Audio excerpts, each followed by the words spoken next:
Good morning, সবাই কেমন আছো?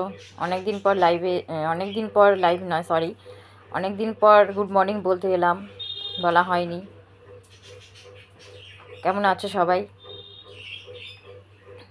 আজকে সপ্তাহের শেষ দিন, কালকে সানডে। আমার শরীর ভালো ছিল না, যার জন্য আমি তোমাদের সাথে কথা বলতে আসতে পারিনি।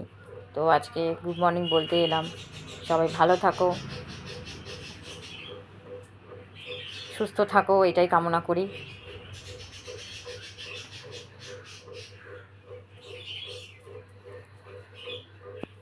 এইটুকুই বলবো। আজকে হয়তো সন্ধেবেলা লাইভে আসবো। সেদিনকে একটা কুকুর সম্পর্কে কথা বলেছিলাম, যে কুকুরটাকে নিয়ে খুব প্রবলেম হচ্ছিল, সেটা নিয়েই বলবো। তো সন্ধেবেলা হয়তো লাইভে আসতে পারি। তো যাদের নিয়ে আমার কাজ, যাদেরকে আমি ভালোবাসি, তাদের নিয়েই আমি লাইভটা করি। যাই হোক, আমি সন্ধেবেলা হয়তো আসবো লাইভে। ভালো থেকো সবাই।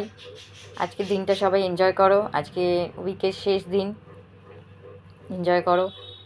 সবাই ভালো থেকো, সুস্থ থেকো। বাই।